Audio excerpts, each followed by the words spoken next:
पूज्य गुरुजी ने अभी अपनी 2 दिन पहले की शिव महापुराण की कथा में नए साल का एक ऐसा विशेष उपाय बताया है जो उन्होंने आज तक अपनी किसी भी कथा में नहीं बताया। पूज्य गुरुजी ने कहा कि जब आपके हाथ तंग चल रहे हो, जब रुपए पैसे कहीं से हासिल ही ना हो पा रहे हो, जीवन में चारों तरफ से सिर्फ और सिर्फ परेशानियां आ गई हों, उनसे बाहर निकलने का कोई रास्ता ना दिखाई पड़ रहा हो, व्यापार, फैक्ट्री, नौकरी, दुकान, ये कुछ भी ना चल रहा हो, चारों तरफ से ही नुकसान हो रहा हो, तो आपको ये एक उपाय सिर्फ एक दिन कर लेना है। और गुरुजी ने कहा कि आप कुछ ही दिनों में देखेंगे कि आपके जीवन में कितना बड़ा चमत्कार हुआ है। धन हासिली के नए नए मार्ग बन जाते हैं, जीवन की सारी बाधाएं समाप्त हो जाती हैं और आपको सुख समृद्धि की हासिली होती है। तो चलिए जानते हैं इस विशेष उपाय के बारे में।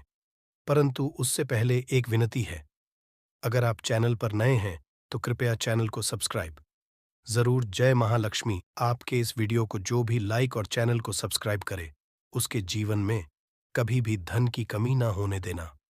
दोस्तों, साल 2023 की आखिरी अमावस्या जो 12 दिसंबर 2023 को पड़ने जा रही है, ये कोई मामूली सी अमावस्या नहीं होगी, बल्कि शास्त्रों के अनुसार एक महा अमावस्या मानी जा रही है, जिस दिन कुल 51 तरीके के शुभ योग बन रहे हैं। और ऐसा शुभ समय पूरे 132 वर्षों बाद आया है।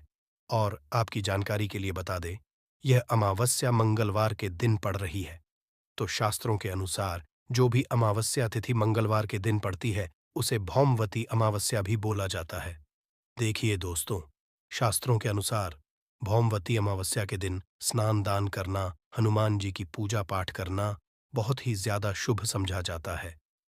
और अगर इस दिन आप चुपचाप किसी को बिना बताए वह उपाय कर लेते हैं, जिसके बारे में शास्त्रों में बताया गया है, और जो प्राचीन के समय का महाउपाय है, तो मान के चलिए इस उपाय को करने के बाद तुरंत ही आपको माता लक्ष्मी का वो वरदान और वह आशीर्वाद मिलेगा, जिसके बाद न केवल आपके जन्म जन्मांतर की गरीबी, परेशानी, कष्ट और समस्याएं तुरंत के तुरंत खत्म हो जाएंगी, बल्कि इस छोटे से उपाय को करने के बाद आपके जीवन में धन की वर्षा होगी। आपके जीवन में धन आने के सारे रास्ते खुल जाएंगे।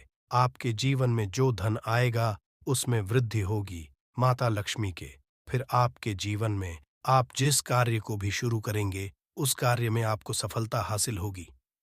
इस विशेष दिन में अगर आप ये उपाय कर लेते हैं, तो आपके घर में इतना पैसा बरसेगा कि जिसे आप बटोर भी नहीं पाएंगे। दोस्तों, कहने का तात्पर्य यह है कि इस बार इस दुर्लभ संयोग में ये अचूक उपाय आपको धनवान बनाने के साथ साथ आपके घर की सारी तकलीफों को भी दूर कर देगा। बस आपको सच्चे मन मां लक्ष्मी का नाम लेते हुए इस उपाय को बिना बताए चुपचाप करना होगा।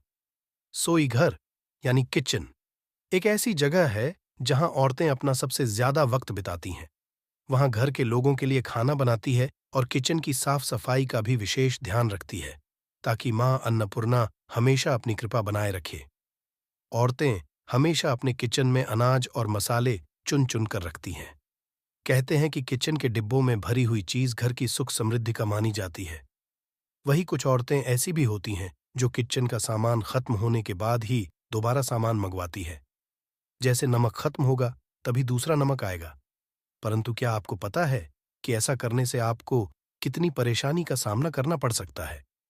मान्यता है कि किचन में कुछ चीजों के खत्म होने से घर में नेगेटिविटी बढ़ती है। इसलिए कोशिश यही करना चाहिए कि उन चीजों के खत्म होने से पहले ही उन्हें मंगाकर डिब्बों में भर, ना तो डिब्बे खाली रहेंगे और ना ही नेगेटिव एनर्जी किचन में या घर में आएगी। रसोई घर में 3 चीज कभी भी खत्म मत होने देना, वरना कंगाल हो जाओगे। कौन सी 3 चीज किचन में खत्म नहीं होनी चाहिए, ये जानने के लिए वीडियो को पूरा जरूर देखें। गुरुजी कहते हैं कि हमारे घर की किचन में रखी हुई कुछ चीजों के साथ हमारा भाग्य जुड़ा होता है। वास्तुशास्त्र के हिसाब से किचन में रखी कुछ खास चीजों को हमें किसी दूसरे को नहीं देना और ना ही इन्हें कभी पूरी तरह से खत्म होने देना चाहिए, क्योंकि ऐसा करने से घर में बरकत नहीं होती और कंगाली बढ़ने लगती है। लोग इन बातों को सदियों से मानते आ रहे हैं। वास्तुशास्त्र के हिसाब से घर में किचन की अहम भूमिका होती है। औरतों का ज्यादातर समय यही तो गुजरता है। इसलिए घर के किचन में अगर किसी भी तरह का वास्तु दोष हुआ तो इसका नेगेटिव प्रभाव सीधा औरतों के जीवन पे पड़ता है। वास्तुशास्त्र में कुछ ऐसी चीज बताई है जो माता लक्ष्मी को पसंद नहीं है। इन चीजों की वजह से घर में नेगेटिविटी बढ़ती है। घर की रसोई में भी ऐसी कुछ चीजें हैं जिन्हें हमेशा ज्यादा मात्रा में लाकर रखना चाहिए, क्योंकि भूले से भी अगर ये चीजें खत्म हो जाती है तो नेगेटिविटी बढ़ने लगती है और मां लक्ष्मी रूठ जाती है।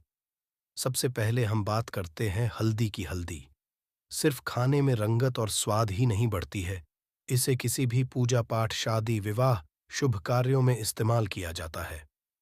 हल्दी का संबंध भगवान विष्णु और बृहस्पति ग्रह से होता है। आप अपने किचन में कभी भी हल्दी खत्म ना होने दे, वरना घर से सुख और सौभाग्य चला जाता है। इतना ही नहीं, अगर घर में हल्दी पूरी तरह से खत्म हो जाती है तो इसे गुरुदोष समझा जाता है। गुरुदोष होने पर आपके पास धन की कमी होने लगती है। आपकी स्टडी, करियर, जॉब सभी में प्रॉब्लम बढ़ने लगती है। घर में हल्दी खत्म होना धन और वैभव की कमी के साथ ही शुभ कार्यों में बाधा को भी दर्शाता है। इसलिए हल्दी खत्म से पहले ही दूसरा पैकेट लाकर रख ले। इसके साथ ही ध्यान रखे कि कभी किसी को हल्दी उधर ना दे और ना ही किसी से उधार ले। चावल को सनातन धर्म में अक्षत कहा गया है, जिसका उपाय हम किसी भी पूजा पाठ या धार्मिक कार्यों में करते हैं। किचन में चावल का खत्म होना शुक्र ग्रह को कमजोर करता है, साथ ही मां लक्ष्मी भी नाराज होती है। दरअसल शुक्र ग्रह और मां लक्ष्मी के आशीर्वाद से ही हमें धन वैभव मिलता है। इसलिए शुक्र ग्रह का दोष पति पत्नी के बीच आपसी संबंधों में कड़वाहट पैदा होती है। इससे घर में धन से जुड़ी समस्याएं आने लगती हैं। इसलिए घर में पूरी तरह से चावल खत्म ना होने दें। हमेशा कोशिश करें कि आपको चावल कभी किसी से उधार ना लेना पड़े। वैसे तो चावल दान करना शुभ समझा जाता है, परंतु चावल का दान करना तभी सही है जब आपके पास इसकी कमी ना हो। खाना बनाने के लिए ज्यादातर लोग सरसों के तेल का ही इस्तेमाल करते हैं। अक्सर सरसों का तेल खत्म होने के बाद ही मार्केट से दूसरा तेल लाते हैं। ऐसा करने से बचे, क्योंकि घर में रखा सरसों का तेल शनि ग्रह से संबंधित समझा जाता है। ऐसी मान्यता है कि घर के किचन में सरसों का तेल कभी खत्म नहीं होना चाहिए। ऐसा होने से आप शनि देव के क्रोध का शिकार हो सकते हैं। आप किचन में सरसों का तेल पूरी तरह से खत्म होने से पहले ही डिब्बे में नया तेल भरने का इंतजाम करें। परंतु ध्यान रहे, सरसों का तेल भी मंगलवार और शनिवार के दिन खरीदकर घर में नहीं लाना चाहिए और ना ही इस दिन किसी को सरसों का तेल उधार देना या लेना चाहिए। संभव हो तो आप शनिवार के दिन सरसों का तेल दान जरूर करें। ऐसा करने से शनिदेव आपके ऊपर प्रसन्न होंगे और उनकी कृपा आपके ऊपर बनी रहेगी। नमक के बिना भोजन का स्वाद गायब हो जाता है। इसी तरह अगर किचन में नमक खत्म हो जाए तो जीवन भी बेस कर सकता है। इसलिए वास्तुशास्त्र के अनुसार किचन में कभी भी नमक का डिब्बा खाली नहीं होने देना चाहिए। ऐसा समझा जाता है कि नमक पूरी तरह से खत्म होने पे राहु की नजर घर पर पड़ती है। ऐसे में व्यक्ति के काम बिगड़ने लगते हैं और उन्हें फाइनेंशियल प्रॉब्लम झेलनी पड़ जाती है। ज्योतिष शास्त्र में भी नमक को राहु का प्रतीक समझा गया है। ऐसे में ध्यान रखें कि किचन में नमक कभी भी पूरी तरह से ना होने दें। नमक का डिब्बा कभी पूरी तरह से खाली ना करें, उसमें थोड़ा सा नमक जरूर छोड़ दें। आप कभी भी कितनी भी जरूरत हो किसी से ना तो नमक उधार ले और ना ही किसी को नमक उधर दे। ऐसा करने से मां अन्नपूर्णा आपसे नाराज हो जाएंगी और आपके घर में कंगाली छा जाएगी। गेहूं का आटा तो हर किसी के किचन में जरूर रहता है। ये किचन की सबसे इंपॉर्टेंट चीज है, क्योंकि आटा नहीं होगा तो रोटी कैसे बनेगी और रोटी के बिना पेट भरेगा। ऐसे में आप ध्यान रखिए कि आपके किचन में आटे का डिब्बा कभी भी पूरी तरह से खाली ना रहे, क्योंकि वास्तुशास्त्र में पूरी तरह से आटा खत्म होने को अशुभ समझा जाता है। आटे के बर्तन को कभी झड़ना नहीं चाहिए, इससे आपको धन की हानि होती है और समाज में आपके मान सम्मान में कमी आती है। चाहे शीशे के प्याले में नमक भरकर आपको घर में रखना चाहिए, बाथरूम में भी, स्नान घर में भी। ऐसे में आप नमक अगर शीशे के प्याले में भरकर है तो इससे भी आपके घर के वास्तु दोष दूर होते हैं, घर से नकारात्मक ऊर्जा दूर होती है। परंतु ध्यान रखें, नमक को सिर्फ कांच के पात्र में रखने पर यह बुरा असर नहीं देता और सीधे सीधे आपको किसी इंसान के हाथ में ये नहीं देना चाहिए। आप कभी भी किसी को नमक परोसते भी हैं तो चमची लेकर परोसे, हाथ से नहीं देना चाहिए। ये भी आपका भाग्य, आपका चंद्रमा दूसरे को देता है। आपके अंदर डिप्रेशन, नेगेटिविटी और कई तरह की समस्याएं पैदा कर सकता है। नमक का पैकेट भी किसी को नहीं देना। ये नहीं कि नमक का पैकेट है तो चलो दे दो व्यक्ति को।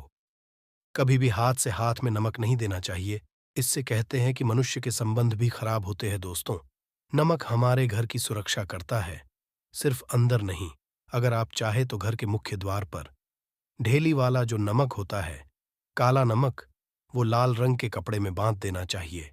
अगर आपके घर पर बहुत सारे शानी दोष है, राहु केतु के दोष है और आपको लगता है कि घर पर किसी ने कुछ किया, धरा है, किसी ने बांध दिया है, नकारात्मक शक्तियां घर पर ज्यादा है, कहीं कहीं पर इसे भूत प्रेत की बाधा भी कहते हैं, बुरी शक्तियां होती है, वह प्रवेश कर जाती है।